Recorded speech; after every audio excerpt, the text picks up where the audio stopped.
I'm Brandi Kruse. Coming up today on Undivided, the feds charge a few Antifa rioters in Portland, plus some alt-left bloggers in Seattle are wishing death on ICE agents as President Donald Trump pledges to step up immigration enforcement efforts in blue cities. Also, we're going to talk about how the federal government's actions on West Coast EV mandates will actually save the working class. That and much more coming up today on Undivided. Remember, you can support our show for just $5 a month.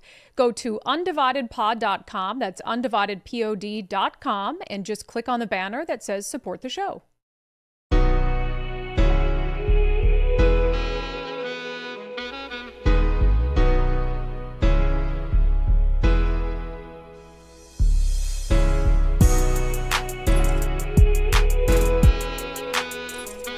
Hello and welcome to Undivided. Thank you for being here. Thank you so much for your commitment to giving common sense a comeback. I'm Brandi Kruse. Unfortunately, we have to start the show again today talking about the riots, Antifa, and all of that. It's an issue we're not going to let go. I mean, we do have some other things to discuss on the show today, but I think we're going to have some fast-moving developments that we want to talk about. We spent much of the show yesterday trying to encourage the feds to get involved in the unrest that's happening in Seattle, specifically to build some sort of larger cases around Antifa activity here so we can finally have some peace on the West Coast. No word on that yet for Seattle, but certainly in Portland, it seems like the Department of Justice is getting involved there. At this moment, 3 charges brought by the Department of Justice against Antifa rioters in Portland, including one that arose from this incident. Just want to freeze it there. You see the guy with the kind of pink whatever, federal agent. And then you'll see them again, if you can keep an eye on sort of his pink, what is that, gas mask sort of thing. You see in the background there, agents dragging him away. So we're trying to get him into custody. Apparently he's only 5'3", so it wasn't much of an exercise for federal agents to try to grab that guy who hit one of them in the face with a stick. Can't do that. I know that's shocking to hear. So the Department of Justice putting out a press release on this yesterday, specific to this case. His name is Giovanni Joseph Brumbelow, 21 years old, charged by criminal complaint with assaulting a federal officer. It is a crime that is punishable by up to 8 years in federal prison. And hell, if we're using the standard that they used against the J6ers, then wouldn't we be looking at, 10 to 20 years in federal prison for assaulting a police officer, which, by the way, in the name of moral consistency, I always supported federal prison time for J6ers who actually assaulted law enforcement officers. But again, if you're reading the mainstream media, here's how this would have been characterized. The feds actually going after Antifa, violent Antifa activists in Portland. Here's a post from Cairo 7 News in Seattle. Get this one. Federal charges filed against 3 Oregon men over ICE protests and property damage. First of all, no one is charged federally for protesting. Let's be clear about that. No, 3 Oregon men were not charged over ICE protests. They were charged because of criminal conduct that went above and beyond the protections they enjoy from the First Amendment, very clearly. I am so utterly sick of it. And again, just to reinforce why we have to do this, why so many others have to do this, because if we just relied on mainstream news, you would literally believe the Department of Justice went after people for protesting ICE. And I was watching also, we probably won't talk about it on the show today, but some of the coverage out of Spokane. Because I didn't even know on the show yesterday that, despite Bob Ferguson talking about all the peaceful people across the state that rallied on Saturday, there was violence and arrests in Spokane. I saw this dumb article and headline from some Spokane TV station. Actions of Spokane Police Department have raised questions about First Amendment rights. No, it hasn't. Everyone knows. There's no confusion. Everyone knows what your First Amendment rights are. And your First Amendment rights stop the moment you commit a criminal act. Period. And sometimes the government even allows you to stretch a little bit. They'll allow you to take over streets, even though that's really not a First Amendment protected activity. It's just insane. The news organizations are absolutely insane.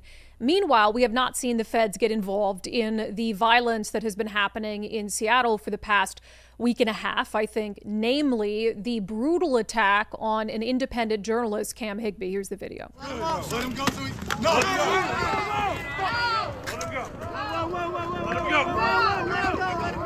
So that happened during Saturday night's rioting outside the federal building in downtown Seattle. As we reported on the show yesterday, his attacker has been ID'd. There's no question in the world who repeatedly punched him so hard that it dented his helmet and concussed him. Again, his name is Jeremy Kelvin Lawson, a 33-year-old from Monroe, Washington. Goes by the alias Jack Rack, has a history of involvement with Antifa. Antifa-affiliated tattoos, no question in the world, that's exactly who it is. It was interesting how many people contacted me from the Monroe area yesterday saying, I know this guy, he stops into my business or whatever it is. Well, as of this moment, searching. Yeah, Lawson's not in the King County Jail. And that's because, SPD is still in the process of dedicating a detective to this case. Which, look, I think that the Seattle Police Department absolutely wants to do what's right here. And I know that they are going to take this case seriously. But as I said yesterday, there's no reason that you can't go out and just arrest this guy. What kind of detective work do you need to do? There's the video. It shows his face. He's been identified for you. He should be in jail by now. You're just giving him more time to flee from justice. And so something I said on social media this morning is if by the end of the week, the Seattle Police Department has not arrested or attempted to arrest Jeremy Kelvin Lawson, I think the feds need to get involved. And you can make a federal case around this. This assault arose during and because of an attack on the federal building downtown. And this was an attack on a journalist in an American city by what should be characterized as a terror organization.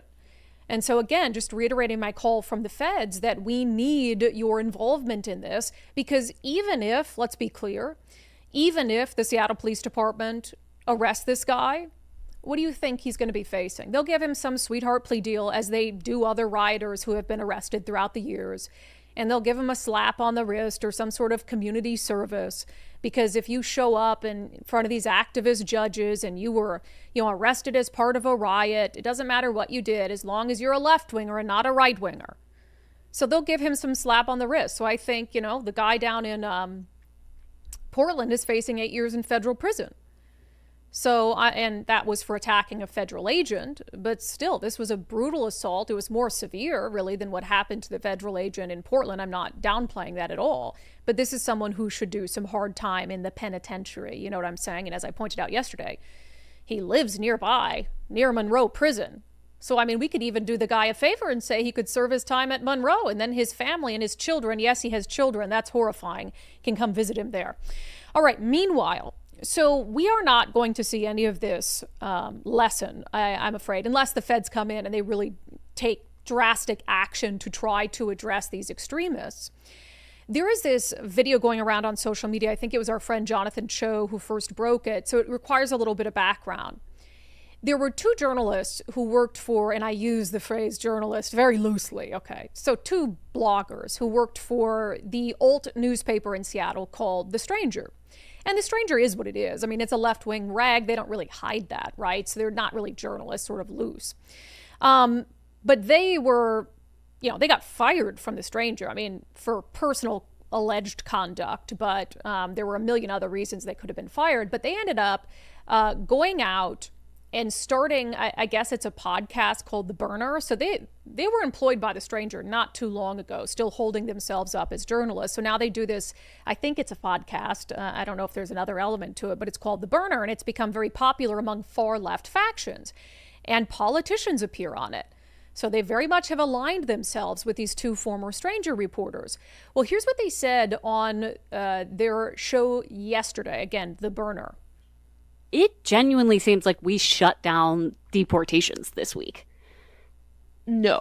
Oh, okay. Because then they just went to other places. Oh. Insofar as the goal being to shut down the expedited removals at the courthouse, absolutely. Yeah. But it's like, those ICE agents didn't die, unfortunately. Those ICE agents didn't die, unfortunately. Ha ha ha ha ha. I might have done and said a lot of things that these people will characterize as right-wing. I've never said something that extreme. Never said or done something that extreme. And that's the thing. Like in Seattle, you can be just right of center and you're a right-wing, extremist. But you can be as loony lefty as you want, and it's totally acceptable. You don't think politicians will continue to go on their show despite the fact they just wished death on ICE agents and laughed about it? Ashley Nurbovig and Hannah Krieg. Now, you might recall Ashley Nurbovig, when she was employed by The Stranger, she also wished death upon Donald Trump. And she got like a slight leave of absence, I think, but The Stranger still took her back. Remember the first time that they tried to assassinate Trump? She posted, "Make America Aim Again," and got like a week, sort of slightly condemnation from the ownership of The Stranger, but then she ended up getting her job back. But then her and Ashley allegedly covered up the affair of the editor of The Stranger with a candidate for Seattle City Council, or I don't know if it was really an affair, but, sex sort of thing. And then they lost their jobs. So now apparently they went from losing their jobs at a blog to wishing death on ICE agents. And I think one of the really troubling things about this is they're not just covering all of this. They're actively involved in it. They are actively encouraging protests against ICE agents. They just posted on their Burner Seattle Instagram account. Seattle courthouse support needed Monday through Friday, 8 a.m. to 4 p.m. for daily migrant court hearings. Dress casual and mask up. It says, don't meet up with comrades outside. Ops are marking, do not let in. Look up which offices are in the federal building to use an excuse to gain entry. So they are literally using their platform to encourage people to show up at the federal building, to try to, as we've seen in the past, not observe, to try to disrupt ICE immigration enforcement efforts. And these are the same people who are wishing death on ICE agents. Now, I know that there's a free speech element of this, but where does it cross the line? If you're encouraging people to show up and confront ICE, and then you're using your platform to say that you wish ICE agents died, you might still be protected under the First Amendment, but you're a real shitty person. And if these people show up and they do hurt, or God forbid, kill ICE agents, do you bear some responsibility for that? And this is what I say with our show unDivided, and I can be very divisive or whatever it is, but this is common sense stuff. And I think this is what it's infuriating for the 70% of us who operate in some reasonable, rational space, yet we're the ones who are called the extremists. These are the people who call us extremists. These are the people who label us extremists. The people who giggle and wish death on ICE agents. The people who brutally assault journalists in the streets. The people who light fires and take over the streets of Seattle and Portland and LA. These are the people who shout at me that I'm a fascist and that I'm a Nazi and that my views aren't in keeping with Seattle views and Seattle values. So what are Seattle values? Wishing death on ICE agents? Rioting and looting in the streets, hurting people, breaking things? Because if that's Seattle values, then yeah, I don't want any part of it. But I think the vast majority of people don't want any part in it either. Maybe they haven't been exposed to the true heinous and violent nature of people like this, and they just need to be woken up. They need to have their eyes opened, and they need to be shown clips like that to truly understand why the left in Washington state is absolutely the party of violence. Maybe they choose not to see it. I don't know. I mean, that's our mission, right? 70% of people are reasonable. How do we wake them up? How do we get them to speak up? How do we get them to push back, to be brave enough to do those things? And then, of course, to vote differently. It's absolutely insane. And we will be following up with politicians who have been on this podcast and who seem pretty aligned with them to see if they support what these two women said about wishing death on ICE agents. I'll also say, I really regret sticking up for one of them. Nicole, can you go back to Ashley? That post? So Ashley Nurbovig, she, had been sort of in the news in Seattle a couple times. So after she did this, my conservative friends on X understandably went after her, but they used some baggage from her past that I thought should have been off limits. She used to be a television reporter in Montana. And while she was there, she was arrested, and there was a mugshot of her going around on the internet. She was arrested for attempted burglary or something. And so, again, conservative friends of mine were dragging her on X with this old mugshot of her, and she lost her job as a TV reporter in Montana. But I did a little more digging and I found out that she was trying to get her dog back from her ex. And I was like, dude, you know what I would do to get my dog back? I would do worse than breaking into an ex's house. So I sort of told my friends on X, like, hey, I don't think this is the thing to drag back up. It seems like she had a problem with an ex. She wanted her dog back. I don't know if that's the end of the world, right? So I stood up for her, and she even sent me an email thanking me for doing so. Now I wish I hadn't, because now she wants ICE agents dead. So as far as I'm concerned, pull back up those old mugshots of her and rake her over the coals for it. Absolutely insane. And meanwhile, so all that's happening. And it's not accomplishing what the left wants it to accomplish. Because Donald Trump is not the kind of person who's going to give in and give up. You think Donald Trump is going to be like, okay, you're assaulting our ICE agents and you're unruly on the streets, so now we won't enforce immigration efforts. No, not only does he not care, he's going to double down. And that's exactly what he's saying. And every time these blue cities act up, he just responds by saying, okay, we'll send even more ICE agents into your cities. And that's what he's saying now. This headline from the State Standard: Trump directs ICE to target 3 big Democratic cities for raids. Before you get your hopes up, we're not one of them. We just keep getting left out. I don't know how loud I have to scream at the internet. Donald Trump posted on Truth Social. I won't read the full thing. It was actually much longer than this, but he said, our nation's ICE officers have shown incredible strength, determination, and courage as they facilitate a very important mission, the largest mass deportation operation of illegal aliens in history. Every day, the brave men and women of ICE are subjected to violence, harassment, and even threats from radical Democratic politicians, but nothing will stop us from executing our mission and fulfilling our mandate to the American people. ICE officers are hereby ordered, by notice of this truth, to do all in their power to achieve the very important goal of delivering the single largest mass deportation program in history. He says, in order to achieve this, we must expand efforts to detain and deport illegal aliens in America's largest cities, such as Los Angeles, Chicago, and New York. Now, that doesn't mean that Seattle isn't part of this. I do know that ICE agents here, and we've been in contact, with some sources. They definitely have some, for lack of a better phrase, quotas to meet where they're out there doing this. And so think about it from the perspective of, if you're one of these people, and look, I think that there is a reasonable middle ground position that some people have. And I would say I'm like 1 foot into it, that, we have a lot of industries that require, unfortunately, illegal, even immigrant labor, because it already exists there. And I would love to go back 20, 30 years and have that not be the case and have streamlined work visas to be able to get, for instance, in our agricultural community, individuals here lawfully with the correct visa doing this work. But unfortunately, there are a lot of people who are working illegally in the state of Washington. And if you take them away overnight, we are going to have some industries that are pretty profoundly impacted. And we're going to have, apples dying on the vine and crops wilting in the ground. And that's just a reality that I don't think that we're going to be able to dig ourselves out of with legal or American labor overnight.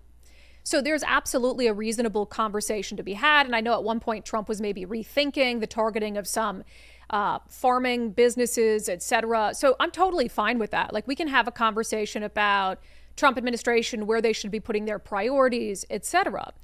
But everything that the left is doing for the people who are, hold that position, or even hold the position, which a lot of them do, that none of this should be happening, that even the specific targeting of violent criminals shouldn't even be happening. That was the message of a lot of people at the No Kings protest over the weekend.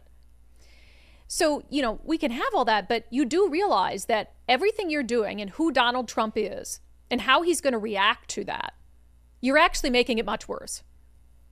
The left's actions are the politicians speaking out against Trump, the rioters attacking ICE agents, doxing, all of following ICE agents home. All of that is making Donald Trump feel better than ever about carrying out mass deportations. You do realize that, right? So you're being morons. You're making it worse for the people who you claim to try to be protecting. Because Donald Trump is going to double, triple, quadruple his efforts. It's the same thing with these sanctuary cities that don't believe that they believe they're protecting immigrants, illegal aliens, by having these sanctuary policies that say no cooperation between local officials and jails and the feds. And as we pointed out, and to me, it's one of the most sound arguments against sanctuary policies that everyone, right, left, and center, even the extreme ideologues, should be able to look at and recognize and say, you know what, that's right. Because as we pointed out, what happens when ICE cannot no longer just go into a jail, have a kind of peaceful, orderly transfer of an illegal alien, and then have them for deportation? Well, the jails send them out into the communities. They go back into their neighborhoods, into their homes and their families, where the chances are pretty high they're around other people who are in the country illegally. And then you got a tactical team of ICE agents who go out into immigrant communities to arrest this individual, and they're also going to arrest anyone else that person is around. So all these efforts from Democrats and progressives and socialists to stop deportation efforts are speeding up deportation efforts and leading to more deportations. Like, because these people aren't bright, you know? They're not bright. It's really wild stuff. And I don't really know what it's going to take. And I think we have Trump. Do we have a video of Trump? Yeah. So Trump was asked about his specific focus on blue cities when it comes to increased deportation efforts. You did a post last night where you said you want ICE to really target Democrats. Yeah, I want them to focus on the cities, because the cities are where you really have what's called sanctuary cities, and that's where the people are. Biden allowed 21 million people to come into our country. Of that, vast numbers of those people were murderers, killers, people from gangs, people from jails. They emptied their jails out into the U.S. Most of those people are in the cities, all blue cities, all Democrat-run cities, and they think they're going to use them to vote. It's not going to happen. Yeah, I'll also point out, though, I saw a big ICE immigration raid at a business where I went to college in Nebraska. So it's not as if people are like, he's not carrying out any of this in red states. First of all, I think there's less illegal immigration happening and less tolerance for it in red states. So let's just be honest about that. But it is happening. I saw in Nebraska and some other areas in the heartland where there were immigration enforcement actions taking place. But yeah, most of them are going to be in blue cities, because wouldn't you go somewhere that literally says we're a sanctuary for you, and you're going to get free health care, and you're going to get help with your housing and supportive services? No one's ever going to ask you if you're in the country illegally. We'll give you a driver's license. Would you not? Like, of course. That's just dumb. Why would you go to a red state where you're going to be looking over your shoulder every day when you can be completely welcomed into society in a blue state that doesn't care what you did, where you came from, or anything like that? It's just really asinine stuff. So congratulations, Democrats and progressives and protesters, for actually getting more people deported from the country than Trump would have accomplished otherwise. Doing a great job. Doing such a great job. So maybe I should shut up about it.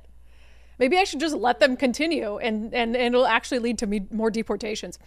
All right, coming up next, I want to take a break from the riot nonsense and Antifa idiocy for a second, because there's actually been this big movement on West Coast EV mandates that is going to have a significant impact, positive impact for the working class and for a lot of industries across the West Coast. So Congressman Michael Baumgartner of Washington State will join us next to talk about it. First, if you're thinking about selling your home, maybe you're just at the early stages of planning and plotting your escape from Washington State, which breaks my heart every time I hear it. I don't want any of you leaving, because then sanity leaves and your vote leaves, and it just depresses me. But if you must, I really can't blame you. But reach out to our friend Wes Jones at sellwithwes.com. I know Wes has been helping with some people who are moving to, I think, some of the biggest places that they're moving to: Montana, Idaho, Tennessee, and Texas, and Florida. Not a surprise, because if I were going to leave, that's probably one of the places. But he's definitely worked with a lot of people who are planning to leave the state. But if you're also just planning to sell your home, maybe get into a bigger home or a smaller home or whatever, because you have some life changes, Wes is just awesome. He's been through all the market ups and downs. Reach out to a few real estate agents, feel them out, ask them what they can do for you. And I think you'll be pleasantly surprised with everything that Wes has to offer, including their really cool listing boost concierge service, where they'll come in, they'll help you with cosmetic upgrades to your home, only the ones that you're going to get that money back on the back end plus some. And Wes can manage those projects. You don't even have to pay for those upgrades until closing, so that takes a little of the financial pressure off of you. So reach out to Wes. Sellwithwes.com, sellwithwes.com. It really just is a better way to sell your home. All right, President Donald Trump saving West Coast states from the stupidity of misguided climate policies that sound really nice but don't do anything at all. Let's talk about it. This segment is brought to you in partnership with our friends at Future 42. Turn your frustration into action at future42.org. Okay, so this requires a little bit, I think, of some background here because it goes back to like the 1960s. I won't get too into the weeds, but here's the headline you might have seen from the Seattle Times. Washington, other states sue Trump administration for blocking EV policies. So let me try to explain it in a nutshell. Back in 1967, states like California, they wanted to have clean air regulations that were more stringent than the federal government.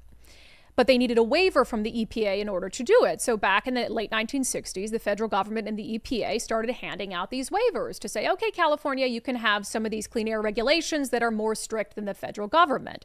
And so as a result of that, states like Washington and some other states started to sort of base their policies on those regulations that California received. So part of what they're doing, phasing out in California at a really extreme pace, trying to phase out gas-powered vehicles and have these insane, not even achievable EV mandates and EV goals, similar in Washington state, where you want to incentivize and then even force people into electric vehicles, even though for a lot of people it doesn't make sense with their lifestyle. And as I've said about a lot of these environmental policies, like, I love the environment, cool, yay, let's protect it. But if you love the environment, you should want the government doing things that are actually going to help the environment, A, and B, that are feasible. I mean, Jay Inslee, the climate governor, before he left office, set all these goals for 20, 30 years in the future on carbon emissions and EVs. They're not even attainable. But it sounded nice, right? And then he got to say, oh, I'm the climate governor. And then he ran for president as the climate presidential candidate. When in 20, 30 years, we're going to realize that none of that stuff is going to come to fruition. So what did President Donald Trump do? Well, in essence, they've sort of revoked these waivers and said, no, the state of California, you can't have these insane EV mandates that far exceed regulations from the federal government. Here's President Donald Trump signing the EV rollback. Lower prices, better cars, and choice. Sense. You can say choice. We have choice for education, and you have choice for cars now, right? Common sense is right. You're right. Common sense is right. Common sense. We love it. By the way, that made it to his desk for a signature on a bipartisan basis. There are even Democrats in these West Coast states who realize that these EV mandates aren't reasonable, they're not rational, they're not attainable, and they're not fair. For a lot of working class people, driving up the cost of vehicles, taking away their choice about what kind of vehicle they want to drive. But of course, our attorney general and the attorney general in California, they only work for the ideologues. They don't work for you and I. They don't work for the working class. And so now they're suing the Trump administration over it. Attorney General Nick Brown saying transportation is the single greatest contributor to greenhouse gas pollution in Washington. Our residents understand the transition to zero-emission vehicles is critical in the fight against climate change. This is the Trump administration's latest unlawful attempt to derail Washington and the nation's transition to a clean future, blah, blah, blah. So again, like I'm all for smart climate policy, and I think most people are, but when you hear that from Nick Brown and he blames it on the president, keep in mind, this was bipartisan. This was a bipartisan decision. There was even one Democratic member of Congress in our state who sided with Republicans on it, a bipartisan decision to roll back these EV mandates and to have a more common sense climate policy. So one of the big backers of this was Congressman Michael Baumgartner from Washington State's 5th Congressional District. He joins us today on Undivided. Congressman, welcome back to Undivided. Thank you, Brandi. It's always great to be on with you. Yeah, so this EV issue, fascinating. I know Donald Trump said he'd sort of try to help us out with some of these nonsense environmental policies. So what does this mean for Washington State moving forward? Well, it's huge for Washington State. Essentially, Governor Jay Inslee, with his environmental extreme viewpoint, had outsourced environmental policy to radical California. The net result was people in Washington State were, if not for what we just did with President Trump in Congress, people in Washington State were going to be forced to have a lack of choice in what kind of cars they drove, and were going to be forced into electric vehicles. Particularly concerning was the mandate for big rig semi-trucks, and EV semi-trucks don't practically exist, nor does the infrastructure to charge them. So if not for what we just did with President Trump, to overturn this EV mandate, to take Governor Inslee and Governor Newsom's absurd policies and put them in a ball and throw them in the circular file, folks would have had a significant increase in their cost of goods. So it was a really big day. Probably the single biggest thing that this Congress has done so far was to overturn this California and Washington EV mandate. Yeah, and I mean, now the legal wrangling begins, and of course, Washington State and California are going to be part of trying to fight back against that together. Or do you think that they have a case? Well, if they win, we might as well just shut down the Republic. I mean, this was a piece of legislation that was passed by majority votes in both the House and the Senate and signed by the president. So I have no idea, other than just posturing from an environmentally extreme position, why Washington State would be suing. I mean, this is under the Constitution. This is the way that laws are supposed to be passed. And so I think as the lawsuits work their way through, that we'll be in good shape. Yeah, it's worth pointing out. I mean, you guys had in our state, among our congressional delegation, it was a bipartisan vote. Congresswoman Marie Gluesenkamp-Perez, down in the 3rd, a Democrat, voted with Republicans on this. Is that correct? That's right. And all we're saying is people ought to be able to drive the car they want to drive. If you want to drive an EV, drive an EV. If you want to drive a hybrid, drive a hybrid. If you want to drive a traditional gas combustion engine, be able to drive that. But like so many of these, the impact of so much of this environmental extremism is really aimed at working class folks, the poor, middle class, and life has gotten so expensive now, and these mandates are so detrimental to working class folks. And in America, if you're somebody that has a home that you own and you have money in the stock market, you can absorb this kind of stuff a lot better. But if you're a renter, someone that relies on used cars, somebody that doesn't have a lot of money in stocks, these extreme environmental measures that push up the cost of goods, push up your groceries, they're extremely challenging. And so it's fantastic, quite frankly, that the signature achievement of Governor Inslee and Governor Newsom was essentially dismantled by what we did. And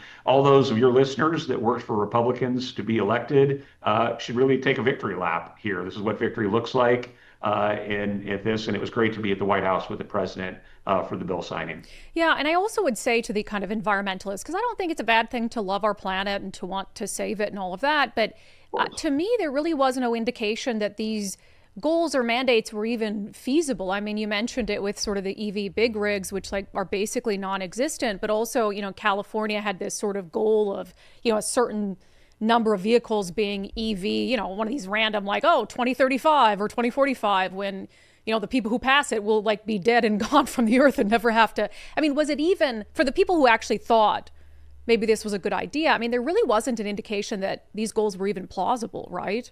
That's right. It's posturing. It allows elected officials today to go to ribbon cuttings and pat themselves on the back and demonstrate to the small extreme environmental base they have amongst the Democratic Party that they're a champion for them. And look, in Washington State, Governor Gary Locke said he wanted to be the most environmentally conscious governor in our country's history. Governor Gregoire said the exact same thing. And then Governor Inslee was the most environmentally extreme governor. And so you go from a situation where, you have some pretty good stuff, but by the end it gets so extreme and so unworkable. And you think about the semi-trucks, which just don't exist.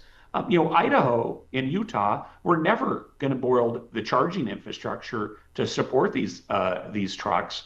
And so essentially with this EV mandate on big rigs, you're locking trucks into up and down the West Coast. And that's just not how the trucking industry works. And you can say, well, okay, tough for the truckers. Well, that's the groceries you consume. That's the clothes you consume. That's the pencils that your kid uses to take to school. It literally everything that our economy runs on is essentially moved by truck. And so it has huge implications. And so, having practical reality, and I don't see it at all that Republicans should take a back seat on environmental policy, but it has to be, with common sense and views, and it has to be with consumer choice. And so that's essentially what we did here. For anybody but Jay Inslee and Gavin Newsom, this was a very common sense piece of legislation, but it was a huge win for the American people. Yeah, agreed. So thanks for all your help with that. I think you got a shout out from the president. So I did. It was fun to be at the White House. Get a little shout out from President Trump and celebrate that bill signing. Yeah, really quickly, because I know you're really in solid footing on foreign affairs. You know, everybody's watching what's happening between Israel and Iran. I want to ask you first about the president's posture on this. You know, he's taken a very hard line. I mean, God, he was posting on social media for 10 million people telling them to get out of Tehran. And I was like, you know, what do you think is the best outcome in this situation?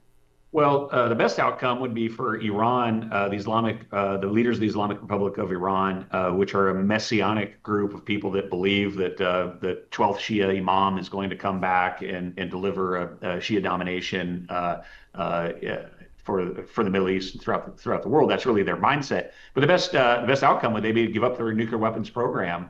And this is really, in my view, President Trump at his best. You know, the strategic ambiguity that he brings to the fore. You know, the single best thing he did in his first term was to assassinate Iranian terrorist leader Qasem Soleimani. About 20% of the Americans that were killed in the war in Iraq were killed by Iranian-backed terrorist groups, and including some folks that I know. And so, these are not good guys. They're the number one supporter of terrorism throughout the country. The Iranian people in general are very Western-oriented and are good people, but they have this terrible group of leaders. And if Iran were to get a nuclear weapon, it would mean that Saudi Arabia would get a nuclear weapon, Egypt would get a nuclear weapon, and Turkey would get a nuclear weapon, and probably the United Arab Emirates. And none of them would have what's called second strike capability. So they would all have the incentive to use a nuclear weapon first. And our world cannot survive those Middle East regimes all having nuclear weapons. It is too dangerous.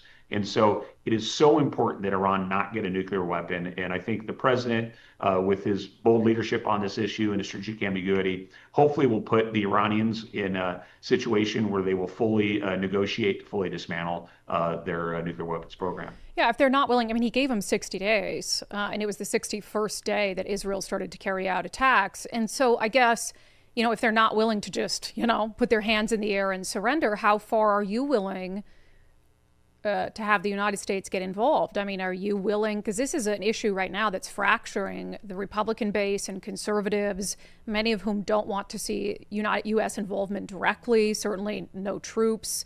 So how far are you willing to go as a member of Congress?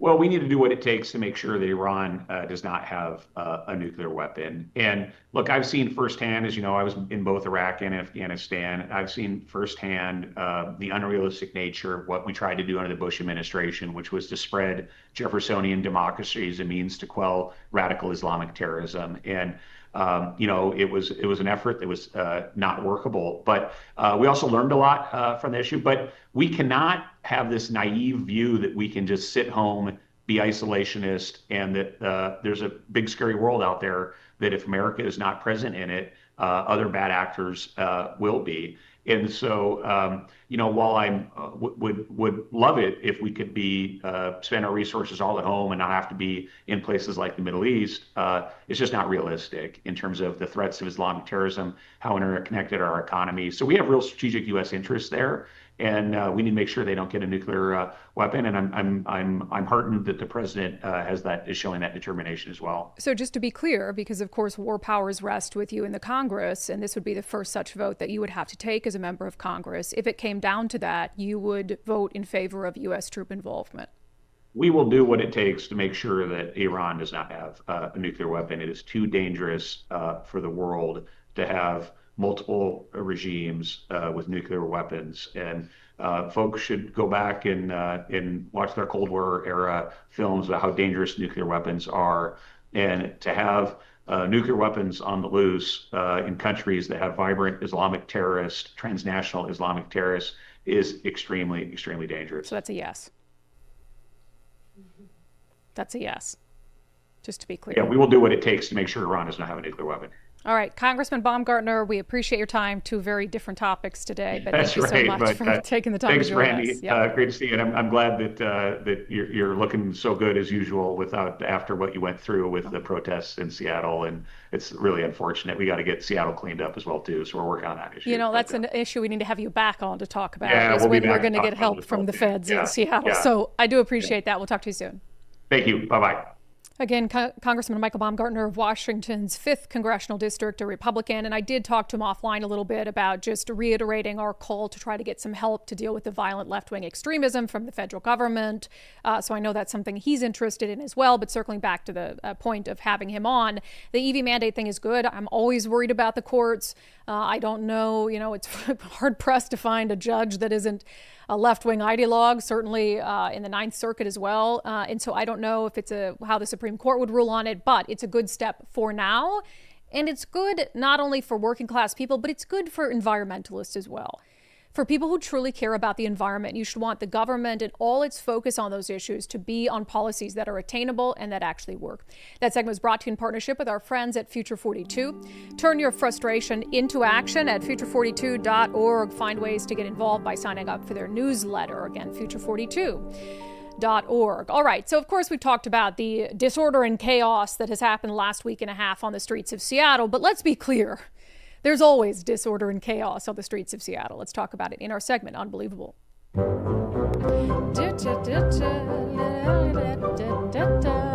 time I see this, I want to be carried away by a spaceship. I'm ready. I'm just ready. I'm ready. That's why I have a spaceship in my shot right here. Boop, boop. But because, would you rather be carried away by aliens or have to continue to live in the hellscape of Seattle at this point? Aliens, come get me. But if you abduct me, drop me somewhere else, okay? Drop me somewhere else.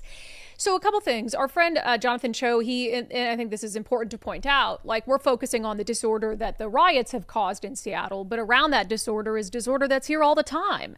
And that's the drug use, the open air drug use in our business core, in our tourist core, the continuing homeless crisis that only gets worse and worse despite billions of dollars spent to make it better, and all the crime and criminal element that comes along with that, the open air markets of stolen goods, etc. So our friend Jonathan went down to 3rd and Pike, the hub of where it all happens, to check in on things, and it's not great. Oh my God. Look at that. 3rd Ave. Good grief. It's all back. Mayor Bruce Harrell, CM Bob Kettle. 3rd Avenue is a drug den. Oh my God. This is an utter failure. I haven't been out here to 3rd and Pike in several weeks. Again, a lot of social unrest going on in the city. It's all back. Dozens of fentanyl addicts just across the street. The black market of stolen goods. I'm kind of used to it. It's unfortunate. I don't know what they're doing over there. They're doing fentanyl, man. Is that what they're doing? Where are you headed right now? I'm heading to my hotel. You just visiting? Yeah, I'm just visiting. Do you feel safe here, man? It's almost like 1 a.m., man. And I know, but again, in Portland's kind of similar like this. I got desensitized. oh my gosh. Yes, I'm it's like normal. This is America, right? This is how I kind of accepted it. No, we can't. That breaks my heart. It's not America. That's the West Coast. We shouldn't accept it. But it's been happening so long, you do get desensitized to it. I mean, that is when I was down at the federal building last Monday. There was a tourist, because there's a hotel, kitty corner, a very nice hotel from the federal building. There's a tourist like, what's going on? And he was blown away because he'd heard so much about Antifa in Seattle, and then he was literally seeing Antifa, and he couldn't believe that it was real. And then he was commenting about how gross things were a couple blocks in the other direction from fentanyl abuse, et cetera, et cetera. And then he's looking at Antifa here, and he's like, well, where do I go? I can't go left. I can't go right. Seattle's an absolute hellhole. And it's embarrassing, and it's not like that in other places. But there's also been this news that came out, and so this is kind of tied to the riots in a certain sense, because, Nicole, can we actually go to that Karen Bass thing? So you guys recall that after the first round of rioting in LA Mayor Karen Bass's mind wasn't on stopping the ongoing riots. She was worried about the World Cup, the upcoming World Cup, and shaming businesses into, we got to clean up all this riot and looting mess because of the World Cup. Here's that clip. We had launched a program called Shine LA a couple of months ago in preparation for the World Cup, and now we are called on to direct that citywide. We need people from all over the city to come to downtown and to help with this effort. Yeah, it's never enough for Democrats and progressives to just make our cities look good because we deserve that.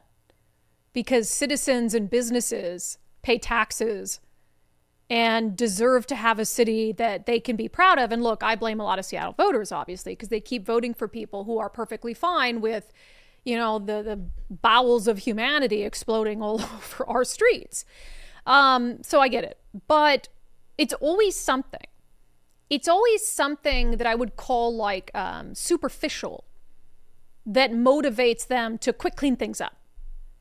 It's not like, hey, we used to be a world-class city. Let's get back to that place so we can truly flourish and people can be safe walking down the streets. Like in Seattle, it was the MLB All-Star Game. And that came to town, and all of a sudden, Mayor Harrell found the political will to go clear out a bunch of encampments and derelict RVs from just the area around the stadium. And then within a week, they were all back. And so Seattle, of course, is also playing host to the World Cup.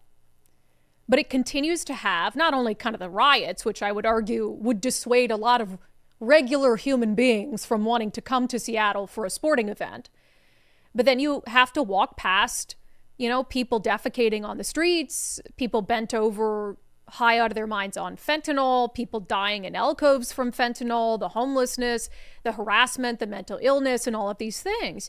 So there was a pretty big, bright red flag indicator that things in downtown Seattle are not getting any better, despite what Mayor Bruce Harrell might want you to believe.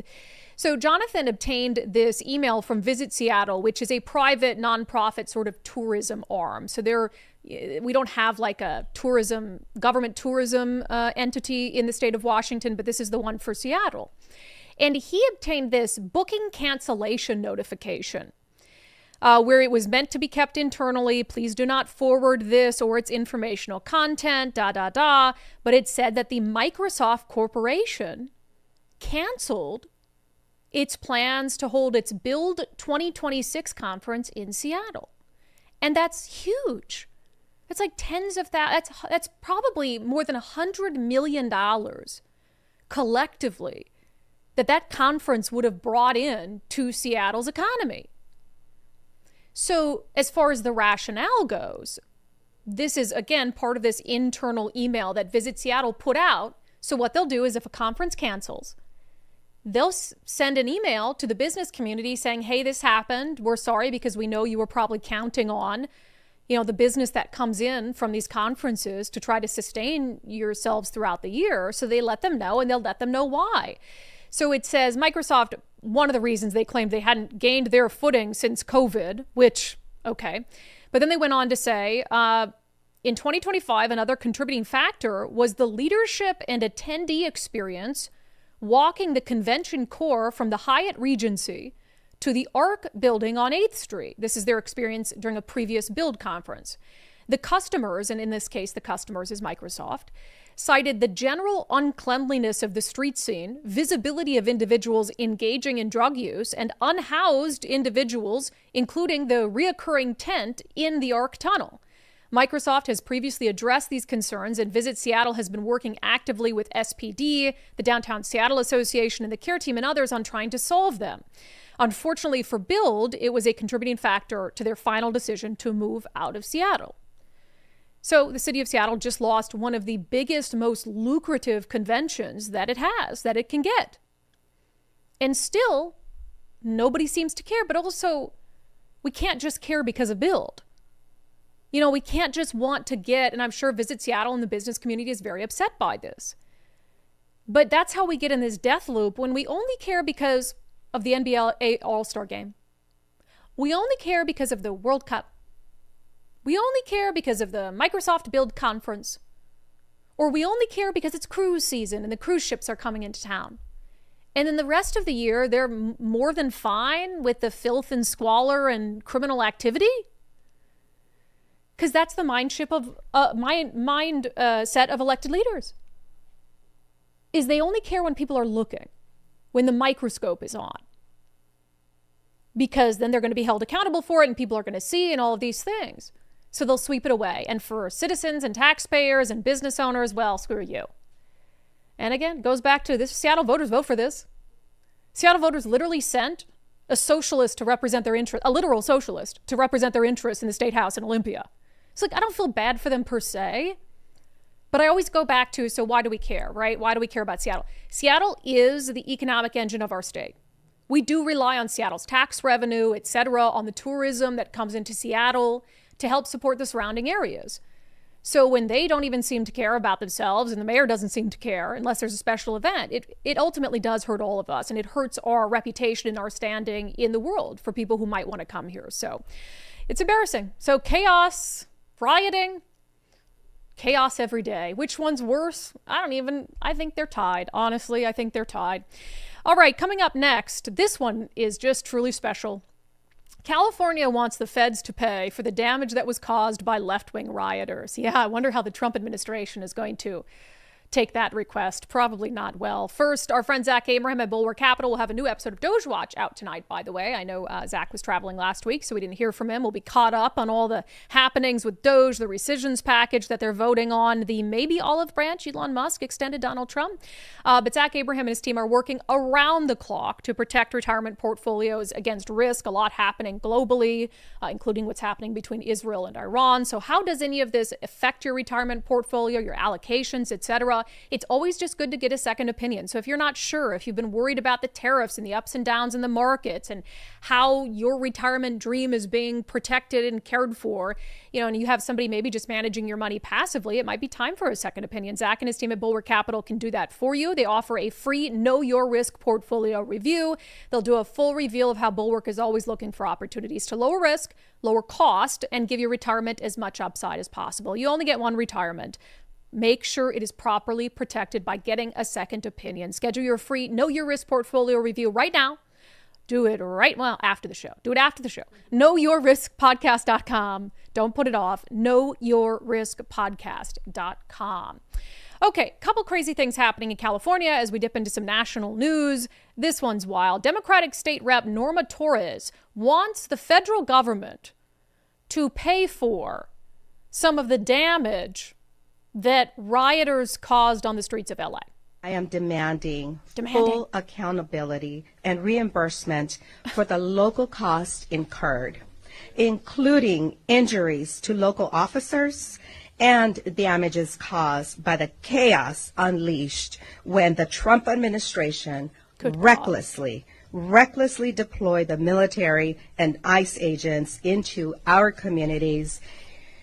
They are the ones who created this unrest. They are the ones that need to foot the bill.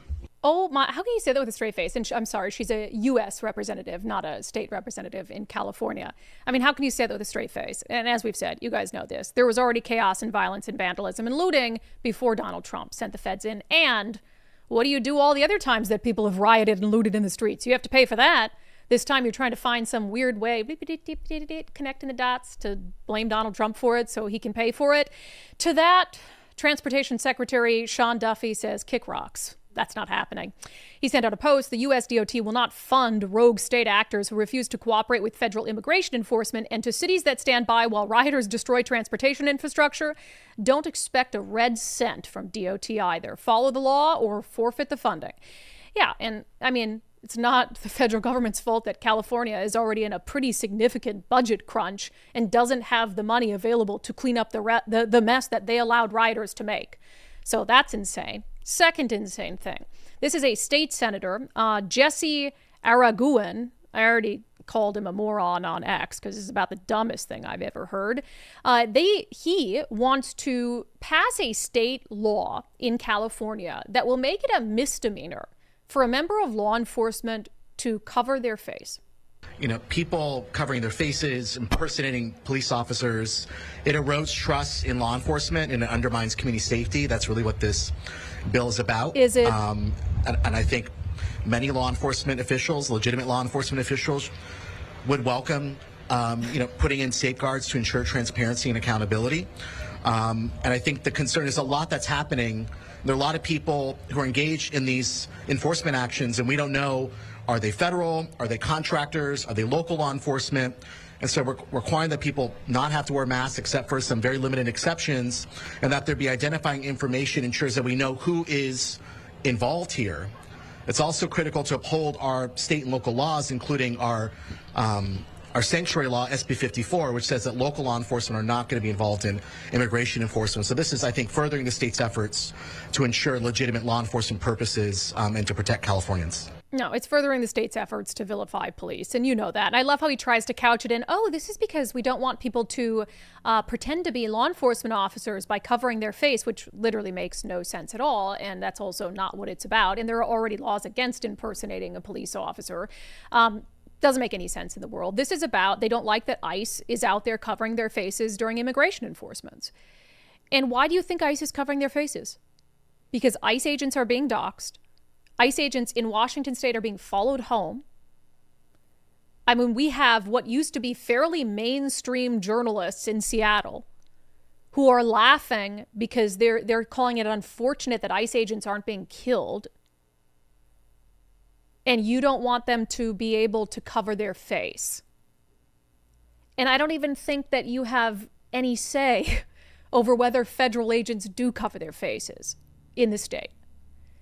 And when it comes to blue state police officers, there's already all these rules and regulations in place for them to properly identify themselves. If you ask for a badge number, they have to give it to you. They have to have their name visible, their name or their badge number visible. I mean, the Washington State Patrol, their badge number, their number is literally their license plate. Look at a Washington State Patrol vehicle. It has a short number on it. That's their badge number. So you know if you see a State Patrol vehicle on the roadway, immediately what their badge number is. So let's not act like there aren't already a bunch of laws and regulations in place, particularly in blue states that went through this whole police accountability phase, that make it very easy for civilians to get identifying information on police officers. This is about, you want ICE agents to show their faces because you want your little Antifa minions to be able to take pictures of them and spread those pictures on the internet so they can go and threaten and dox them and harass them and their families. And that makes you a horrible person. It does. And notice that they have nothing to say about the masked militants. Why not propose a law banning masks during a protest? Well, because it would be unconstitutional. But why not, if it's a riot and it's deemed an unlawful assembly, why not pass a law that also says that you can't have a face covering? So you're perfectly fine looking the other way when people who are actually assaulting federal agents, who are assaulting police, who are assaulting journalists, who are destroying buildings, when they hide their identity. But when the people who are tasked with enforcing our laws, who are doing so lawfully, legally, cover their faces because they're getting death threats, you as a California lawmaker want to unmask them. Yeah, it just makes you a terrible person. Like, you're not a good person at all. And I would love to have an environment. You know, I want police to be accountable. I want federal agents to be accountable. I don't want to live in a police state. If there's been instances of overreach, I like to think that I've spoken out about those. I would love to have to live in an environment where police don't feel the need to have to cover their faces at all. But because of the environment Democrats have fostered, that is not the reality for ICE agents across our country. It's just insane. These people have lost their minds. All right, coming up next, we'll get to our subscriber poll, your thoughts on whether you'd support direct troop involvement in Iran. First, if you haven't made time to do so already, we've been talking about First Mark Insurance for a couple years now, and that's because you could be saving thousands of dollars a year. I just don't know what you're waiting for. You don't have to wait for a renewal notice. Remember, if you cancel your current insurance, you get a refund for that. First Mark can help you out with it, and then you can proceed forward with insurance that better suits your needs, and hopefully you can get at a better price. And First Mark Insurance is going to be able to help you figure that out. Our friend Brock Heward, former UW quarterback and sports radio host, says for his family, having First Mark on their team has been essential. The word that comes to my mind is a word I use a lot on my sports show, and that is connective tissue.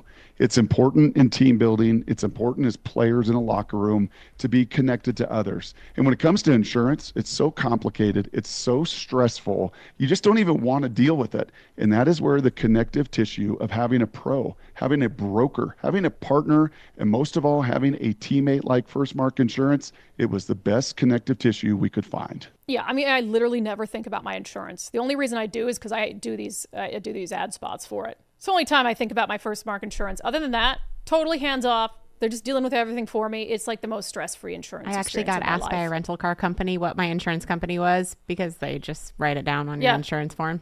I didn't know. Because First Mark handles it. deals with it, and I was That's like, so funny. oh, I gotta go and check. I have literally no idea. I just know that I'm paying much less and I have much better coverage, and I'm happy with it. FirstMarkInsurance.com, FirstMarkInsurance.com. Become a member of the First Mark family today. The very best part is they work for you, not the insurance companies. All right, daily, subscriber, show, poll, Patreon, locals, and X. Thank you to our paid subscribers for supporting our work. We appreciate you. I asked you if you would support direct U.S. troop involvement in Israel's efforts to cripple the nuclear capabilities of Iran, yes or no? And then I got all these smart asses saying, well, you got to be more specific, Brandi. What do you mean by direct? You know what I mean. Come on. Like, let's not take it literally. I only have so many spaces to be able to come up with a question. Really judgy about my polls lately, people. Nicole, what do you say? I mean, they can't have nukes. Yeah. They can't have nukes, and because I think we would be a target. So I guess I trust the people that know more about this than I do. Well, it was interesting when Congressman Baumgartner, who said they don't have second strike capability, so they would be the ones to do it first, and then by then the damage and the death is done. Right. I'm really torn on this because I don't want our troops involved in another war. I realize that there's a reality of being on a planet with people who wish to do us harm. So I guess I would never say no, absolutely under no circumstances. But it sounds like the real issue comes into play with some of their deeper nuclear capabilities that require U.S. technology, like these bunker bombs. And I'm not an expert in this arena by any sense. But it's like, I thought we already gave some of those to Israel. So can't Israel just use the bombs we gave them to bust some bunkers? 50-50 split on X right now. American on X says we cannot allow Iran to obtain nuclear weapons. For decades, Iran has threatened the United States. I think of the danger if they had a nuclear weapon. Can Deegan, reluctantly and only to drop bunker buster bombs on Iran's underground nuclear weapon factories, would rather alone sell those bombs to Israel. Reason, if Iran gets nuked, it will nuke Israel. Yeah, Israel, I mean, the United States can absolutely eviscerate and smoke anyone who comes after us, right? And Israel, honestly, they've already gotten air dominance over Iran. They have, some pretty good capabilities, and a lot of that was given to them by the United States, but they're really close, and there is a chance that the response from Iran would be devastating for Israel. All right, let's see here. Most people on Patreon saying no. Amelia, we're currently helping to defend Israel, which I completely agree with. Iran has threatened to retaliate against us, which would definitely need a hands-on answer to. The question I ponder is, where is Saudi Arabia in this mess? Most of the Middle East fear Iran and their potential nuclear capabilities, yet I have not seen them publicly join the U.S. to speak against this. Before going all in, I would like to make sure we are supported by other countries in the region. Norm says Iran is a loose cannon and they need to be kept in check. Yeah, and I mean, the thought process completely changes if Iran goes after, our interests overseas, U.S. military installations, then, all bets are off. And I think a lot of conservatives who are reluctant obviously would feel much different. We have to defend ourselves. A says, I said no, but if it did happen, I do not think it would take very long. Why? Yeah, like very long in terms of the U.S. involvement could be brief. But I mean, we've gotten into so many forever wars that, like, what does brief look like? And what is the end result? When does the U.S. involvement cease? Is it just when their nuclear capabilities are destroyed? Is it until, the Iranian people decide who they want to run their country? What does that look like? Are we engaged in nation building? Why? This is a tough decision. I voted yes, but only as a last resort. I never believe U.S. should be on the offense. Our military action should always be defensive and prevention of nuclear war. So yes, if it calls for our military to intervene to prevent the nuclear war, I think U.S. needs to, unfortunately, get involved. Let's do a couple more. Tony, only airstrikes. I know the Americans have bunker buster bombs, but I don't know if Israeli pilots can drop them without any practice. If not, then it's up to the United States. Yeah, and I think we're at the point in our military capability that, like, on-the-ground troops is probably not necessary. Andy says, yes, the world would be safer with a non-nuclear Iran. But if it's not Iran, who is it next? Who's the next nuclear threat that you're looking at? It just never ends, right? Never ends. And that's why I'm glad I'm not Donald Trump, because I do not want to have to make these decisions. And did he even sleep yesterday? I know. He was at the G7. They told him to fly him home. And then he had a meeting with his national security team in the Situation Room. And even Democrats were like, does this man sleep? Does he literally have a disorder where he does not have to sleep? He mentions that in his book, that he doesn't sleep much. And so he said, I want to say he said 3 to 4 hours a night. That's insane. Yeah, something like that. And he talks about not sleeping much. Oh, so old, and he operates so well. And that just shows you, like, age is really just a number, because you compare him to Joe Biden. Oof. So that's why I don't support putting an upper limit on the age of the presidency per se, unless you're going to say it's like 85, whatever. But it's because, like, the difference between, I know some people in their 90s who are sharp as a tack. Right. Totally fit and capable. So I just don't think that's fair. Anyway, I got a little off the rails there, but that's how I feel. But he was sending out tweets all night, or truth posts, and I don't know when he sleeps. I don't know. All right, some comments from the show today. Old Sub Sailor with a super chat. The Tifas and the Marxist Dems want to collapse the state's infrastructure so they can build a Marxist communist mecca. That would be a hellish place. But aren't we already kind of in that? Little Napoleon Ferguson supports this because he's addicted to power. Boo Boo Bear, $10 for the cussing jar yesterday. Yeah, we've had to retire that jar. I think it would be far too full this year. Marco. But thanks for patting it. But thank you. We'll still donate. Yes. Marco, it's the Communist Manifesto. Remember those old farts from the 50s that tried to warn us? Yeah. All right, YZ Mike, destroying from within has been in place since the 50s. The only person brave enough to try to stop it was Kennedy, and look what it got him. Mm-hmm. Dead. Yeah, that's interesting. Let's see. Racing and fishing. The left always cry about paying a living wage, and now they don't want illegals deported because they work cheap. Make it make sense. It is interesting, right? How they work hard to push the wage up in a state like Washington, and then they freak out when that roofing company was raided. And as we pointed out, the roofing company guy came out and said basically, in so many words, it would drive prices up. So you're telling me you'll have to pay people more to work there? So is that really progressive if you're specifically getting people to work there who you can pay much less? I don't know. Just seems a little hypocritical to me. Rick Johnson, Bob Ferguson is exactly who we thought he was, and perhaps worse. Master of deflection, no accountability, sits silent while violence occurs in our state. Yeah, he's the worst. Absolute worst. And it is worse than Jay Inslee because Jay Inslee lacked intelligence. And so Bob's smart. He knows what he's doing is wrong. He knows what he's doing is hypocritical, but he does it anyway because he knows he can get away with it. I think Jay Inslee knew those things to a certain extent, but he also wasn't the brightest bulb. And I don't know if he had enough intelligence to be quite as, is that mean? I don't know if he had enough intelligence to be quite as intentional in his, what do I say, policy. When he said, I didn't know about CHOP. It's like, I think he was just confused, I don't think he was lying. I think he was just confused. Yeah.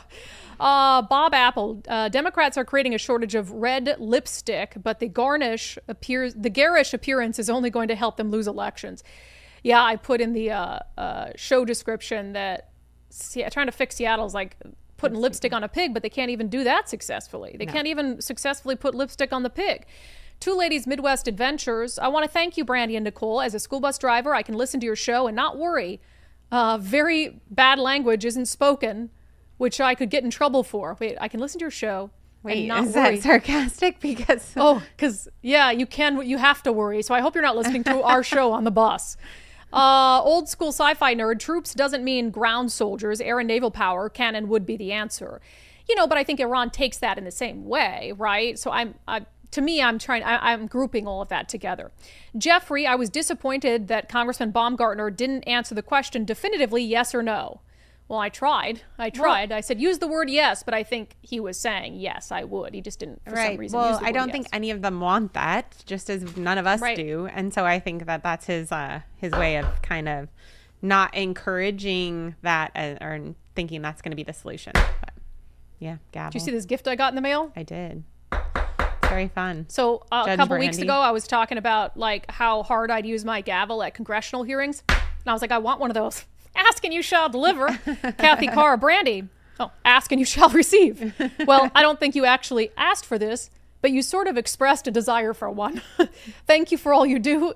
It is all just so very amazing to your listeners, both you and Nicole. Thank you, Kathy. So now, sweet. whenever Nicole's yapping over there, I'm going to be like, shut it. I knew it was going to be used against me. It is. Whenever she's not paying attention to me. Pay attention. Yeah, when I can't hear you. Well, because she has trouble hearing. So sometimes I have to repeat myself. But now, if I don't think you heard me, I'm just going to. Did you hear? Okay, I'll stop. Thank you, Kathy. That was very nice of you. All right, last one. Badre Sabon. Striking is simple, but stopping the chaos is difficult and impossible. I'm assuming that you mean what's happening in Iran. Talk about chaos, though. Donald Trump just saying everyone should leave Tehran. There's like 10 million people in Tehran, and it was like, and they did start leaving. It was I know. Did wild, you see that? I'm trying to make sure we don't have my internet's being a little funky right now. Is we it? might have some more super chats. Let me just see, because we have a good closing sanity check. Let me see. Sergeant Pickles, please talk about Congress selling millions of acres of public lands. Selling our children's future to the highest bidder is truly vile. I saw that today. I'm going to look into it. We'll maybe talk about it tomorrow or Thursday. Diana, you do realize telling these people you are making it worse for illegal immigrants is a waste of breath. They don't care about these people. They don't want to lose their maids, gardeners, etc. Well, they're just looking for reasons to cause chaos. Like I said, they don't care about immigrants. They're just there to break stuff and light stuff on fire and hurt people. Just in general, I mean, with the Minnesota shooter and stuff, I was having this discussion earlier because everybody, we were talking about yesterday, they're looking for a side. They want it to be the other side. Right. But these people on the far left and far right, they don't want America. The people on the far extremes of both, they don't want what we have in this country. So I don't even like that we're like far left, far right, like, because that's not what, they don't want any of it. They're just extremists. They're just extremists. They don't want what we currently have set up in this country. And so we got to get out of this, like blame the other side, hope it's the other side, whatever. Right. Just hope that nobody does it. There is no other side with that. They're just chaos. Against us. They're against. Yeah, we need leaders to just look at them and be like, that's wrong. Yeah. Done. Doesn't matter what side they lean towards, I guess. Call us Pollyannish, but we just want love, All right, Nicole, thank you so much. Done. With that, let's get to our closing sanity check. I'm going to use this way too much. Yeah. I think it's very jarring for people listening in their cars, not knowing. If you were listening in your car, it's a gavel. It's a gavel. So I should have explained that better. All right. In our closing sanity check, we talked about, why do we do this, right? Why do I go down to some ICE facility and know that I'm probably going to get targeted and go anyway? Well, we've seen how bad the coverage from the mainstream media has been. So if you don't have people who are willing to do this, things are only going to get worse, because then you have the media saying, oh, ICE is gassing peaceful protesters and all this nonsense. Joe Rogan said something on his podcast that was very similar in this vein about when he realized, like, oh, maybe because he didn't ever want to be considered a news source, but then he sort of embraced it, like, I kind of have to be. And I had a bunch of friends that had horrible side effects, including one of them who is a young guy who has a pacemaker now. Yeah. His heart stopped beating for like 9 seconds at a time, and he would black out. It was wild shit was happening. And I was like, I don't understand why this isn't on the news. I don't understand. And then I'm like, oh my God, I'm the news. I'm like, I have to be the news. Yeah. I don't want to be the news. I like talking shit. I like having a bunch of comedians here. We have laughs. We get silly. Have a few drinks, watch some funny videos, crack each other, have fun. Or scientists. I like to have fascinating people in here. Tell me how the cosmos was formed. I don't want to be someone who distributes information to the masses that's been lied to. I don't have any lofty goals like that. Like I want to be the one who tells the truth. And that's not what I do. No. I'm just a curious person who talks to people. Yeah, and the media used to be curious as well, and they've lost that, and that has been a critical reason for their downfall. So grateful for people like Joe Rogan, who will tell the truth about things like vaccines and other issues. All right, that has been today's Sanity Check. That has been today's episode of Undivided. We appreciate all of you. I know our audience is growing quite a bit. There is room for everyone amongst our homies.